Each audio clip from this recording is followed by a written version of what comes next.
여러분 안녕하세요. 현장을 뛰는 지리학자 김희재입니다. 자, 오늘 제가 여러분들과 나눌 얘기는 혁신의 나침반으로서 불교의 가치를 설명드리고자 해요. 제가 지리학자잖아요. 그래서 제가 지리학자의 관점에서 세계사를 한번 쭉 훑어봤거든요. 그랬더니 개척자, 탐험가, 사업가, 그리고 세계사를 바꾼 영웅들의 공통점이 있습니다. 이분들이요, 다 지도를 보고 다 새로운 세계로 나가신 분들이에요. 그래서 제가 부와 권력의 비밀은 지도력에 있다.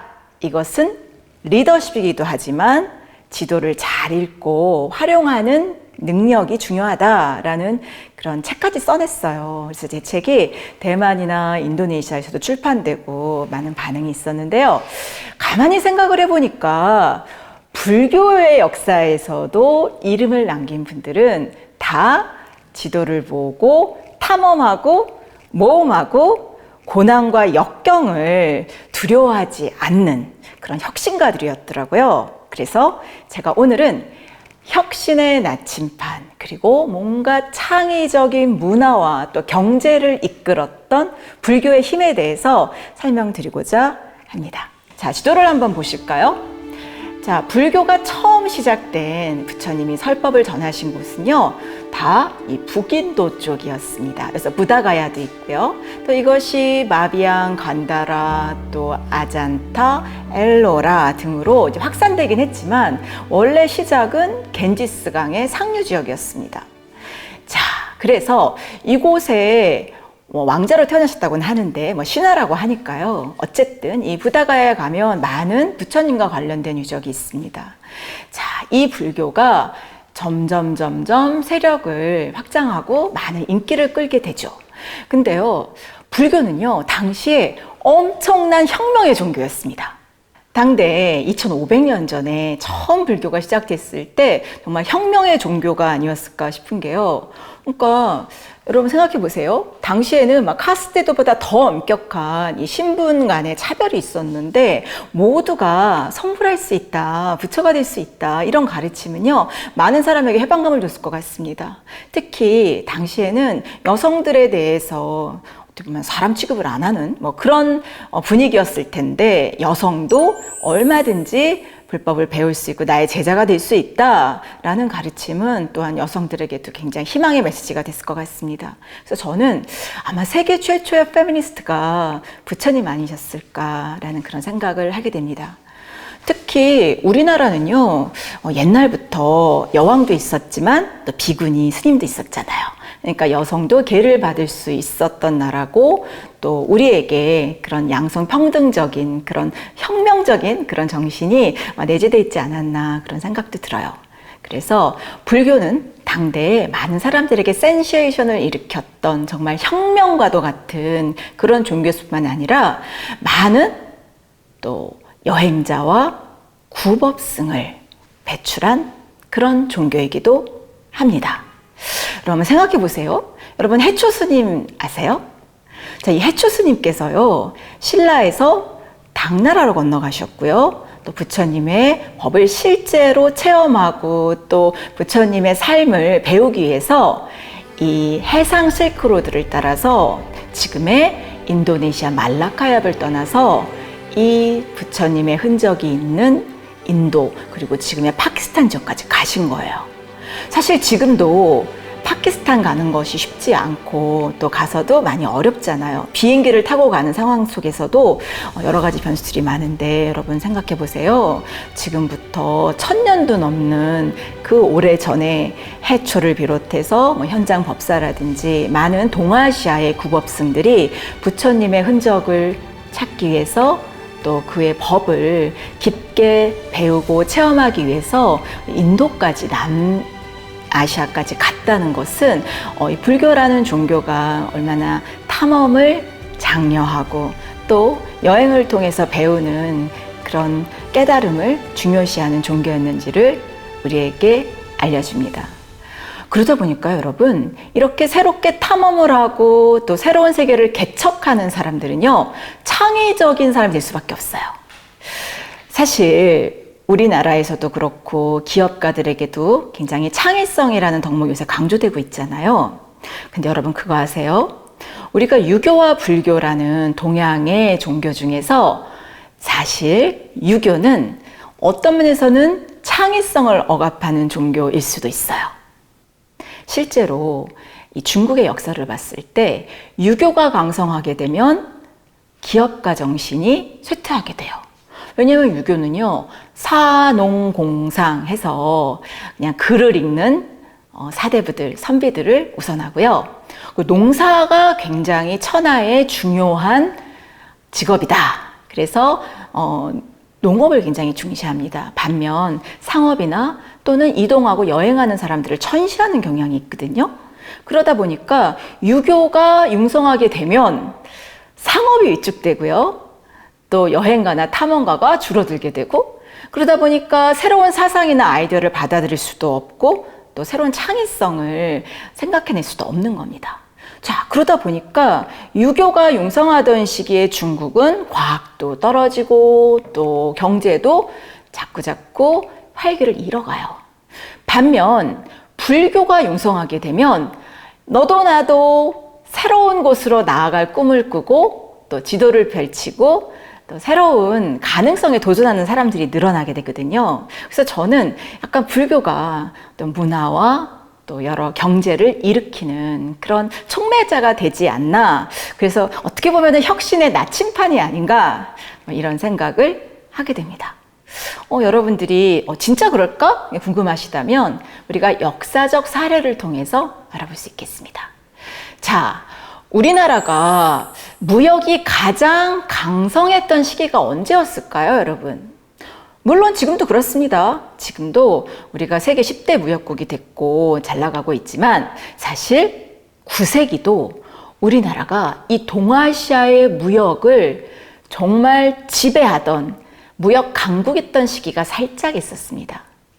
여러분 장보고 들어보셨나요? 그런데 이 장보고가 사실은 불교 신자였잖아요. 당시 통일신라 말기에 우리나라에서는요, 굉장히 많은 자연재해가 있었습니다.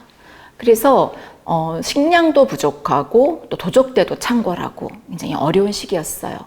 그런데 이 왕실이나 귀족들은 사치와 쾌락에 빠져서 이런 백성들의 어려움을 살피지 못했죠. 그래서 신라시대에 많은 사람들이 지도를 펼치고 새로운 기회를 찾아서 많이 떠났습니다.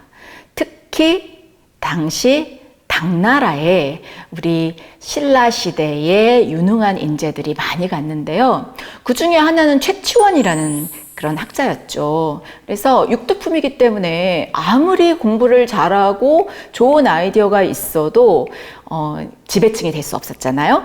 그래서 10대 초반에 보니까 그 나이가 12살, 13살이니까 지금으로는 초등학교, 중학교 학생이에요. 근데 혼자 배를 타고 가서 당나라에서 당당하게 과거에 급제를 해서 또 관직 생활을 하면서 문필가로 이름을 날렸거든요. 그리고 나중에 다시 통일신라로 돌아와서 개혁을 하고자 했죠. 그래서 최치원도 그렇고요. 또 유명한 사람이 바로 장보고인데요. 장보고 역시 활도 잘 쏘고 굉장히 용맹한 사람이었지만 당시 통일신라에서는 기회를 잡을 수가 없었던 겁니다. 그래서 그가 배를 타고 중국으로 건너갔습니다. 당시 신라방이 있다고 할 정도로 그 신라인들이 밀집해 있던 도시의 공간이 있었고 또 거기서 농사 짓는 사람들도 있었다고 하니까요. 이 산동반도를 비롯한 중국 동부 해안가 지역은 신라 시대의 사람들이 밀집해 살고 있었고 또 무역도 많이 했어요. 그런데 이 사람들을 묶어주는 구심점이 필요했잖아요. 바로 그 역할을 했던 것이 적산 법화원이라는 불교 사찰이었습니다.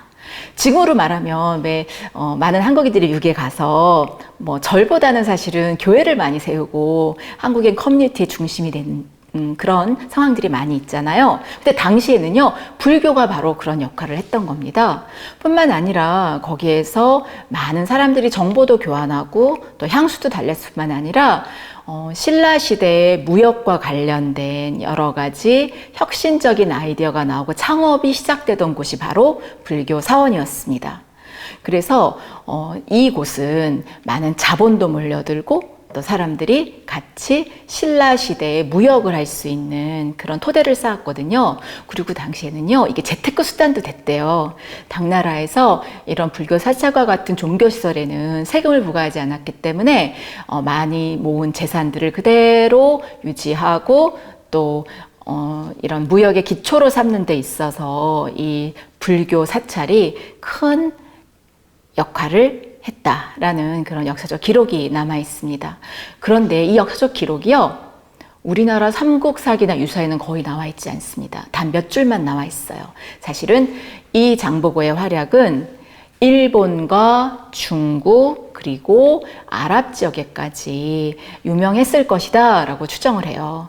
왜냐하면 당시에 이 동아시아 무역을 총괄하던 곳이 바로 지금의 완도 청해진이었기 때문입니다. 그래서 이 청해진에 이 중국과, 즉 당나라와 일본과 이 통일 신라를 연결하는 그런 요충지로서 이 완도의 청해진이 조성됐던 거예요. 자, 여러분들이 지금 봐서는 완도 이렇게 조그만 데인데 여기서 무슨 무역이 이루어지고 혁신적인 그런 아이디어가 나왔을까 하실지 모르겠지만요. 여러분, 여기는요, 지도를 한번 거꾸로 놓고 보시면은요, 바로 동아시아와 동남아의 바다로 나가는 최첨단 지역인 걸 여러분들이 아실 수 있어요. 그래서 우리나라 외에 왜 동원산업이라는 참치 만드는 회사 있잖아요. 거기 창업하신 분이 김재철 명예회장님이신데요. 이분이 전남 시골 출신이세요. 근데 이 선원의 꿈을 안고 부산에 있는 항해학교를 나오시고 이 새로운 사업을 개척하는 데 있어서 굉장히 앞장서신 분이거든요. 그래서 아무도 참치를 먹지 않을 때 참치 통조림도 만들어서 사람들에게 보급했을 뿐만 아니라 금융이라든지 새로운 신산업 분야를 많이 개척하시는 분인데요. 이분이 사실은 늘 지도를 보고 이런 사업의 아이디어를 얻는 분이세요. 그리고 여러분, 현대 정주영 회장 아시죠? 이 현대 정주영 회장도 당시에 조선소도 없고 부지만 있을 때 달랑 500원짜리 당시 지폐, 거북선과 더불어서 지도를 들고 가서 영국의 투자가들을 설득했다고 하잖아요. 그 어떻게 보면 사실은 이런 기업인들이 늘 지도를 가까이 하는데 불교도도 역시 마찬가지였던 거예요. 장보고를 우리나라 역사에서 재발굴한 분이요, 삼성 이병철 회장이세요. 그래서 그분이 그동안은 사실은 이순신 장군이라든지 또 왕만 배우던 역사 시간에 장보고라는 이런 인물도 우리가 재조명해야 된다 해서 장보고가 우리에게 가까이 다가오고 다양한 연구가 이루어진 건 사실 최신이거든요. 자, 이렇게 불교는 또는 불교 신자는 세상을 향해서 나아가는 그런 혁신가 또 탐험가 개척자 마인드가 굉장히 충만하죠. 사실 요새 여러분 뉴진순이라고 들어보셨어요? 근데 저는 이름부터가 좀 범상치 않은 것 같아요. 근데 이 뉴진스님이 이제 젊은 사람들에게 굉장히 인기를 끄시는 거잖아요. 막 라디오 디제잉도 하시고 이분의 이런 재미있는 그런 불법을 설파하는 그런 모습들이 젊은 사람들에게 선풍적인 인기를 끌면서 제2의 원효대사가 나타났다 이런 얘기를 해요. 그러고 보니 이 신라시대 때도 원효대사님이 시장이라든지 이런 평민들이 많은 곳에 가서 불법을 전하셨잖아요. 그러니까 이러한 전통이 사실은 우리나라 문화와 역사에 굉장히 뿌리 깊게 남아있는 것 같아요. 그리고 가만히 생각을 해보니까요, 팔만대장경, 그죠? 이것도 굉장한 혁신이고 또 문화상품인데 그 팔만대장경의 텍스트가 바로 불경이지 않습니까?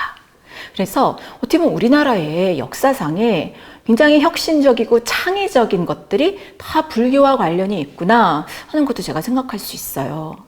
그리고 사찰이라든지 건축 양식, 또 석탑, 석등 이런 정말 탁월한 예술품들이 다 불교와 관련이 있고 또 그러한 공간에서 만들어진 것이기 때문에 저는 우리나라 역사에서 자랑할 만한 것들이 이 불교의 혁신과 연결되어 있는 것 아닌가 그런 생각도 듭니다. 부처님과 또 마호메트를 비교하는 그런 학자들도 많아요. 그러니까 이제 세계 4대 종교라고 하지 않습니까? 그래서 불교, 또 이슬람교, 기독교, 뭐 어떤 사람 유교를 넣기도 하는데요. 저는 이 네 가지 종교 중에서 이슬람교와 더불어서 탐험과 모험을 장려하고 또 계속 이동하는 사람들을 위한 종교가 저는 불교라고 생각해요. 사실 부처님 시대에도 많은 이런 부자들도 있었고 또 권력 있는 사람들도 있었어요. 그런데 부처님이 그들을 배척하지 않았습니다. 그들과 같이 호흡하고 그들이 성불할 수 있는 그런 깨달음을 얻을 수 있는 길을 열어주셨잖아요. 그래서 이 불교는 부자나 또는 권력자를 단죄하거나 배척하지 않는 포용력이 있는 종교라고 생각합니다. 그리고요, 당시 비가 많이 오는 우기에는 이 동굴이나 어떤 집단적으로 모일 수 있는 곳에서 수행을 했잖아요. 그리고 엄격한 계를 적용했는데요. 여행자나 또는 구도자, 즉 길 떠나는 사람에게는 이러한 계율을 조금 느슨하게 적용했다고 합니다.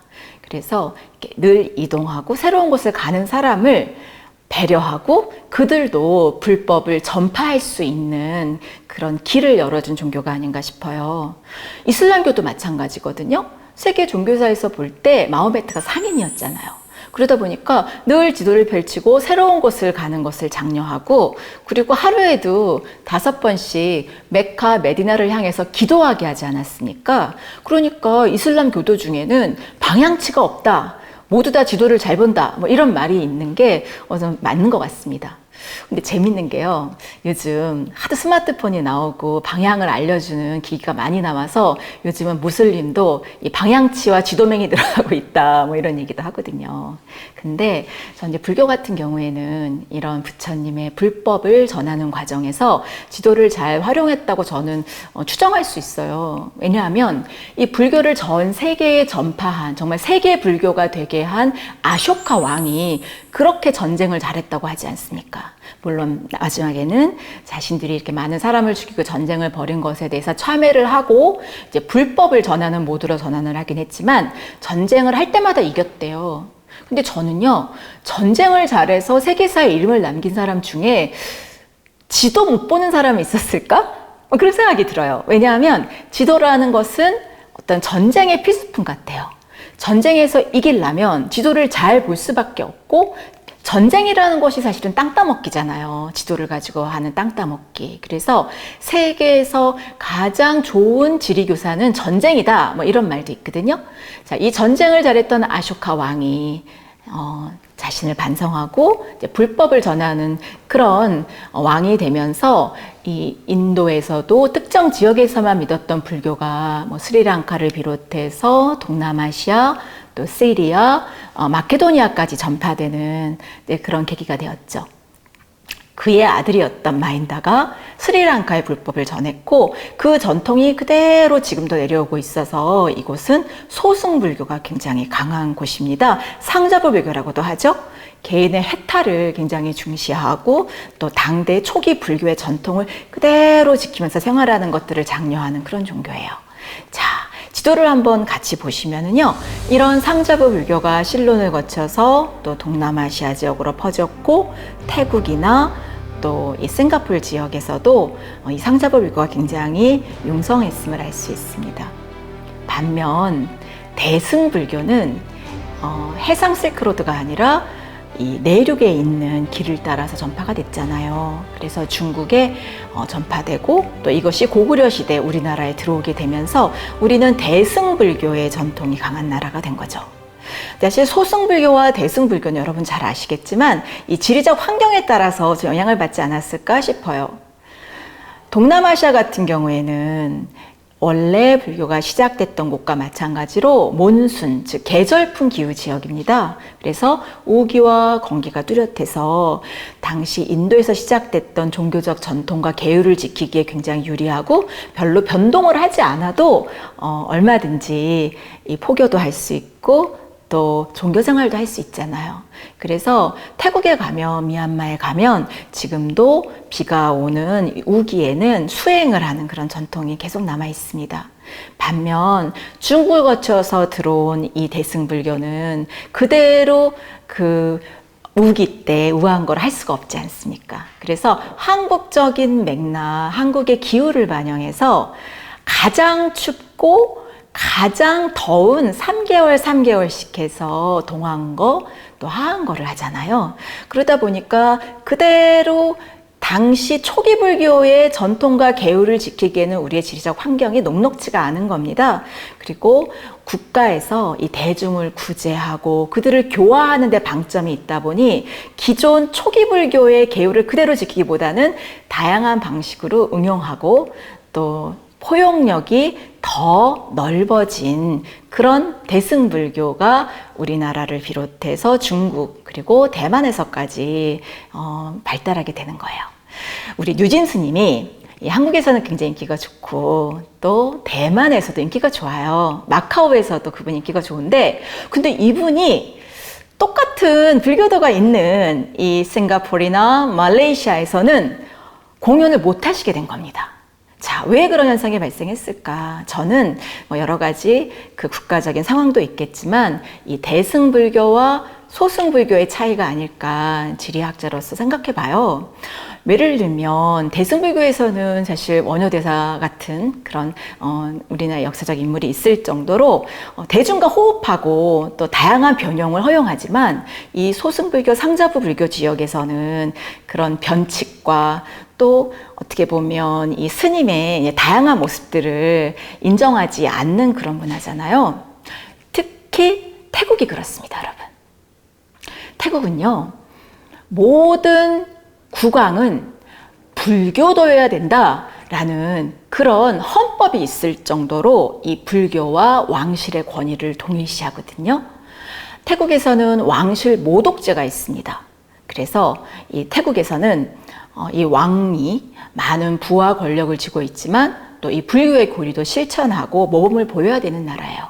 그래서 만약 유진 스님이 막 그렇게 막 클럽에서 막 이렇게 공연하고 이런 것들을 본다면 아마 이 태국에서는 좀 받아들이기 어렵지 않을까 싶어요. 그런데 여러분 그거 아세요? 빨리어 경전을 연구하고 또 이 태국 불교를 중흥시키고 또 태국 사회를 근대화시킨 이 몽꽃 왕이요. 왕이 되기 전에 이 빨리어를 연구하는 승려 생활을 수십 년 동안 하셨어요. 그리고 그 후손들에게 지도를 그리는 또 지도를 읽는 훈련을 잘 시킨 겁니다. 태국이 일본과 더불어서 아시아에서 유일하게 서구 열강의 침입을 막고 독립을 지켰을 뿐만 아니라 무역과 또 여러 가지 혁신을 이끈 19세기 나라였거든요. 그 배경에는 그 왕이 서구의 문물도 받아들였고 또 불교의 전통도 지켰을 뿐만 아니라 지도를 그릴 수 있는 사람들을 양성하는 지도 학교를 세웠기 때문에 이 서구 열강으로부터 지도 그림을 당하지 않고, 즉 식민화 당하지 않으면서 주체적으로 경제를 발전시키고 또 무역을 장려할 수 있었던 겁니다. 지금도 태국은요, 관광 대국입니다. 그리고 많은 서양인들이 태국에 와서 되게 행복한 경험도 많이 하고 또 맛있는 음식도 먹고 또 태국의 불교에 대해서 되게 좋은 인상을 가지고 있어서요. 전 세계에서 태국 음식점이 굉장히 인기입니다. 우리나라에서도 최근에 베트남 음식과 더불어서 태국 음식이 굉장히 인기잖아요. 런던을 비롯해서 뉴욕에 가장 고급 음식점 그리고 불교 문화까지 체험할 수 있는 곳이 바로 태국 음식점이거든요. 그래서 이 태국은 불교의 유산과 이 전통과 또 다양한 문화를 활용해서 이 태국의 음식 산업을 중흥시키는데 불교를 많이 활용하고 있습니다. 이렇게 불교는 이런 새로운 경제와 또 창의적인 분야에서 굉장히 잘 조화롭게 융합하는 그런 특성도 있고요. 또 이런 새로운 창업을 하는 사람에게도 용기를 주는 그런 종교라고 할 수 있습니다. 저는 이 우리나라의 좀 돈을 보면서 우리나라가 조금 너무 유교와 관련된 인물만 있는 게 아닌가 그런 생각이 좀 들 때가 있어요. 왜냐하면 우리나라 돈에 이황, 또 율곡이, 또 유교를 강조했었던 세종대왕, 그리고 5만 원권에는 심사인당이 있는데요. 율곡 이의 어머니시잖아요. 그러니까 모자지가 있는 거예요. 거기에 불교와 관련된 분이 거의 안 나오는 겁니다. 그런데 사실은 이제 유교가 장점도 많지만요. 어떤 혁신의 측면, 그리고 이 지도력의 측면에서는 굉장히 좀 한계가 있는 그런 철학이자 또 종교일 수 있어요. 실제로 공자님이요, 인생의 말년을 제자들과 함께 수레를 끌고 다니면서 자기를 알아주는 군주를 찾아내셨잖아요. 근데 너무 삶이 고달픈 거예요. 그래서 그 제자에게, 너무 힘들다. 나는 언제 이 주군한테 인정을 받고 정착을 할지 모르겠다. 이렇게 한탄을 하니, 한 제자가 우리 배를 타고 바다를 건너서 우리를 알아주는 새로운 나라로 가면 어떻겠습니까? 라고 얘기를 했어요. 아마 부처님 같으면 좋은 생각이다 그러셨을 것 같아요. 그런데 공자님은 쓸데없는 얘기 그만하고 그 상상도 하지 말아라 이렇게 막으신 거예요. 그래서 저는 이 유교가 어떻게 보면 이런 무역이라든지 탐험을 하고자 하는 사람에게는 좀 억압적인 종교일 수도 있겠다라는 생각이 드는데요. 실제로 학자들이 그런 얘기를 해요. 이 유교는 이 조공무역 정도만 허용을 하지 이런 자유로운 그런 무역을 좀 멀리하는 경향이 있고, 또 이 경제를 일으키는 상인들을 좀 천시하다 보니 유교가 강성해지면 사람들이 지도도 잘 안 보고 좀 침체되는 경향이 있다. 반면 이제 불교가 중흥을 하게 되면 사람들이 새로운 곳에 가서 진귀한 물건도 가지고 오고 무역이 발달하고, 또 이런 사치품도 사실은 어떻게 보면은 요새 명품 같은 거잖아요. 근데 명품이 무조건 나쁘다고는 할 수 없지 않습니까? 그래서 어떤 사람들의 다양한 욕구를 충족시키는 쪽으로 이 산업이 발달하지 않나, 뭐 그런 생각이 들어요. 그리고 또 바다로 나가게 하다 보니 지금도 사실은 우리나라 무역의 수출입의 많은 부분을 바다 해상 교통이 담당을 하잖아요. 어쨌든 불교의 전통이 이런 다양한 바다로 나아갈 수 있는, 그리고 해로를 열어주기 때문에 무역의 활성화하고도 지금 관련이 깊다라는 생각이 듭니다. 실제로 중국에서도 이 당나라 시기에 아랍이나 페르시아의 상인이 장안에 거주했다고 하잖아요. 특히 장안의 운하를 따라서 거의 5만 명에 해당하는 외국인이 이 무역에 종사하고 또 여러 종교들이 교류했다고 하니, 이곳에 또 드나들었던 우리나라 상인들도 굉장히 세계화되지 않았을까. 그러니까 지금의 약간 뉴욕 같은 느낌이 장안이 아니었을까. 뭐 그런 생각도 듭니다. 뿐만 아니에요, 여러분. 아랍과 이 동아시아가 교류하는데 중간에 있는 데가 바로 동남아시아잖아요. 수마트라를 비롯해서 자바나 이런 지역도 이곳에서 중간 무역 또 요충지로서 굉장히 번성했다고 합니다. 그래서 스리비자야라는 왕국이 수마트라에 있었고요. 또 샤일랜드라도 있었고, 또 다양한 왕국들이 있어서 이런 원거리 무역의 중간 기착지로서 굉장히 발달하고, 이곳에서 다양한 언어와 또 문화가 교류하면서 창의성이 꼽혔다고 하거든요.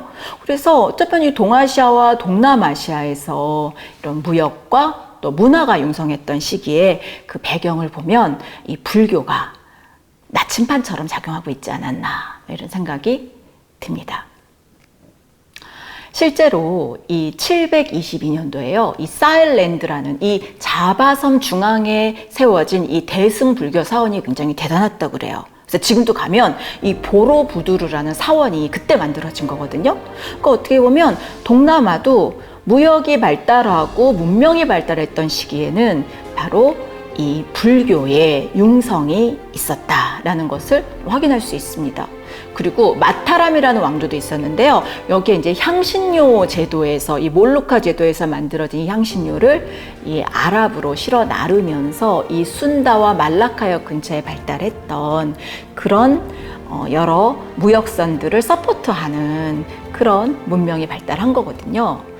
그리고 뭐 의정 스님 뭐 이런 분들도 이제 인도로 가기 전에 지금 현재 인도네시아 수마트라의 팔렘방에 머물면서 산스크리트어도 배우시고, 또 귀국길에는 이 불경을 번역하기도 하시고, 또 여기에서 다양한 그런 여행을 준비하는 산업이 발달하고, 또 문화가 발달했다고 하니까요. 어떻게 보면 이 동남아시아의 문명과 경제와 또 다양한 혁신을 이끈 것이 바로 이 굽업승들과 또 이 1000명이 넘었다는 그런 불교와 관련된 산업에 종사했던 분들이 아닌가라는 생각이 듭니다.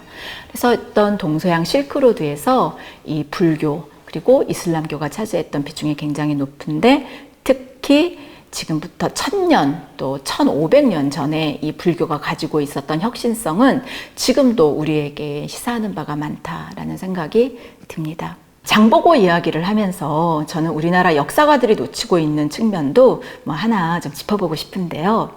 보통 무역이 발달하려면 이제 좋은 배와 또 여러 가지 좋은 물건들이 있어야 된다고만 생각을 하세요. 그런데 운송산업이잖아요. 그러니까 굉장히 빠르게 효율적으로 이런 무역품들을 운송하는 그 항로 개발이 굉장히 중요하고 거기에 혁신이 있는 겁니다. 저는요, 장보고가 이 일본과 또 당시 통일 신라와 또 당나라를 연결하는 이 최단거리 해로를 발견하고 또 활성화시키는 데 있어서 당연히 지도력을 발휘했을 거라고 생각합니다. 하지만 증거는 남아있지 않아요. 그가 역사 속에서 사라졌기 때문인데요. 그럼에도 불구하고 저는 장보고가 그 누구보다도 정확한 해도를 가지고 있었고 또 방향을 설정하는 능력을 반드시 보유했을 거라고 생각을 합니다. 왜냐하면요, 이 동아시아, 특히 이 중국과 우리나라의 가운데 있는 이 바다는 굉장히 험하고 또 기상이 나쁘면 별을 볼 수도 없기 때문에 나침판과 같이 방향을 설정해 주는 그런 첨단 과학 기술의 힘을 빌리지 않고서는 늘 그렇게 정기적으로 최단거리를 운항할 수 없거든요. 예를 들어 동남아시아나 아랍 같은 경우에는 무역풍과 같은 그런 몬순 계절풍을 활용했지만 이 동아시아의 바다는 그런 계절풍을 활용하기가 어려운 환경이었기 때문에 저는 아마 나침판을 갖고 있지 않았을까라는 추정도 해봅니다.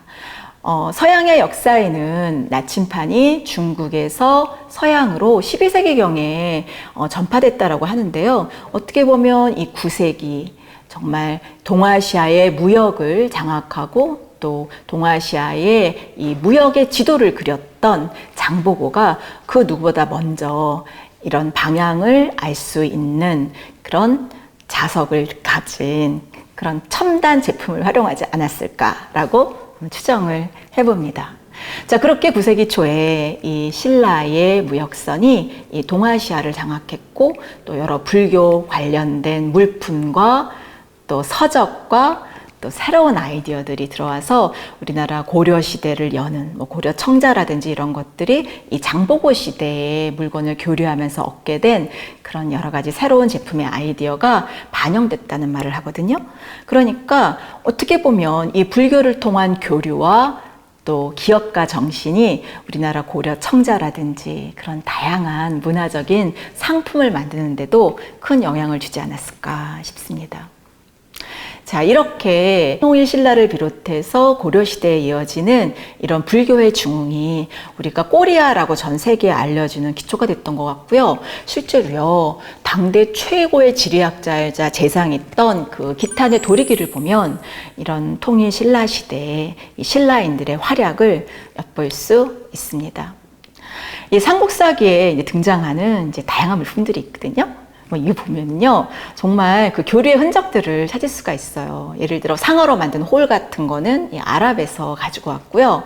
또 이런 공작미라고 그래서 인도와 아프리카 동남아에 있었던 공작의 꼬리를 활용해서 옷에 장식으로 쓰기도 했다고 그러고요. 또 비취모라는 게 있는데 이게 캄보디아에 있는 새래요. 그래서 이 예쁜 새의 깃털을 또 옷에 넣어서 장식하는 그런 것도 유행했다고 하고, 또 슬슬이라는 푸른 구슬도 대장식품으로 유행했다고 하니 당시에 신라시대에 우리가 얼마나 많은 무역을 이런 서역이나 또 동남아시아와 했는지를 우리가 엿볼 수 있을 것 같습니다. 그리고 침향이 되게 중요했는데 이게 불교 의식을 할 때 꼭 필수로 사용했었던 거거든요.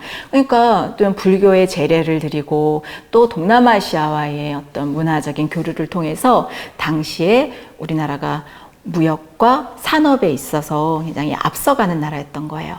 그런데 조선으로 들어오면서 이러한 혁신가 정신이 사라지고 또 이런 무역에 있어서도 소외되는 그런 결과를 낳았거든요. 그런데 흥미롭게도 이 시기는 여러분들 잘 아시다시피 조선시대는 유교를 숭상하고 불교를 억압하던 시기였잖아요. 그러니까 이 조선시대에 우리가 상업이 쇠퇴하고 또 구군이 떨어지게 된 이 배경에는 이 불교를 통해서 세계와 교류하던 그런 전통들이 사라지고 또 도시에 있던 또 이 시내에 있으면서 문화적인 혁신을 주도했던 이런 사찰이 저 산으로 들어가고 또 어떤 면에서는 이 중심지에서 멀어지면서 우리나라의 문화적인 창의성도 좀 떨어지지 않았나라는 추정을 해봅니다. 이제 불교가 흥하면 또 경제도 발달하고 또 문화도 융성한다 이런 생각을 하게 돼요. 그런데 싱가포르의 불교 인구가 30%밖에 안 됩니다. 그러니까 기독교나 이런 서양 문물의 영향을 많이 받다 보니까 굉장히 엄격하고 원래 불교가 갖고 있던 유연성과 포용력이 좀 사라진 거 아닌가라는 생각도 들고요. 말레이시아도 마찬가지예요. 말레이시아도 특히 이슬람 교도의 비중이 60%가 넘다 보니 아무래도 이 종교가 경직되고 또 요즘도 사실 그렇게 말레이시아 경제가 이전에 비해서 발전 속도가 높지 않거든요. 그래서 저는 그러니까 이 불교가 굉장히 포용적이고 융통성이 있기 때문에 이 불교가 발달하게 되면 그 나라의 무역과 또 산업도 꼽히는 거 아닌가 그런 생각이 들어요. 자, 근데 요새 태국은요, 약간 문제가 생겼습니다. 너무나 이 왕실 문화와 가깝게 되면서 또 보수화되는 경향을 나타내고 있어요.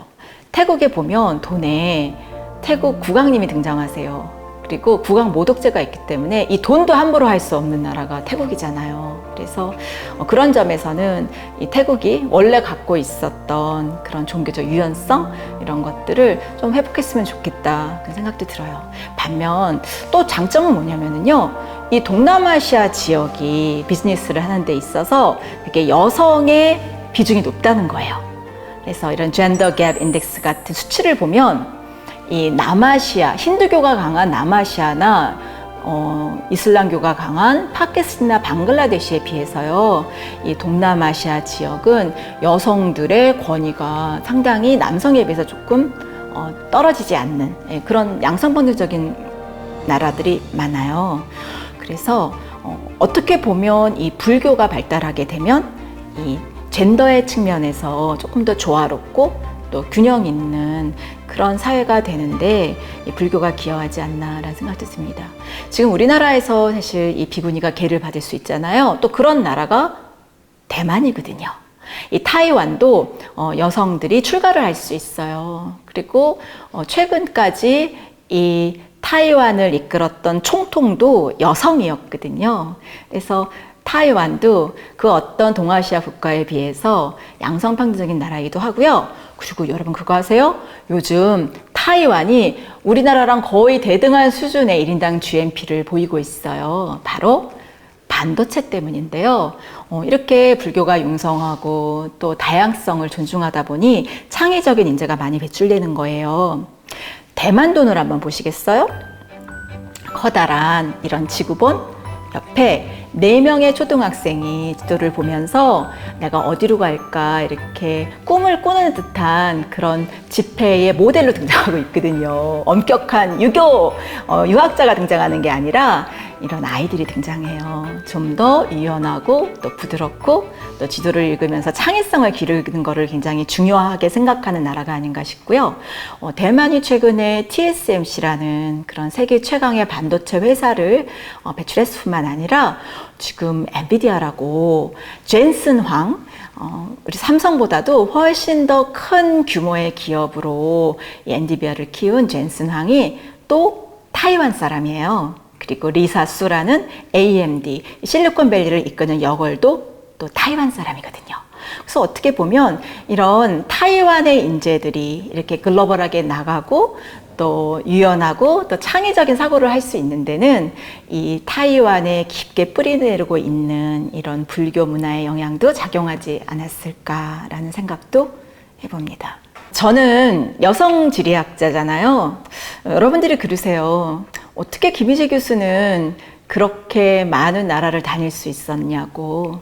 근데 여러분, 제가 100개 넘는 나라를 다녔잖아요. 정말 편안하고 안락한 선진국만 다녔다면 제가 그렇게 많은 나라를 다닐 수 없었을 거예요.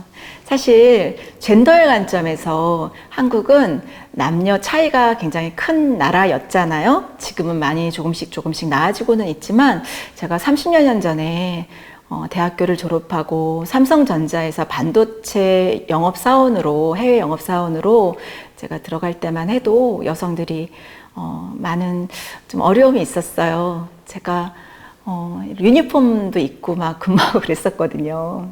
그래서 내가 조금 더 창의적이고 내가 조금 더 자유로운 나라들을 찾기 위해서 제가 지도를 받던 것 같아요. 근데 여러분 그거 아세요?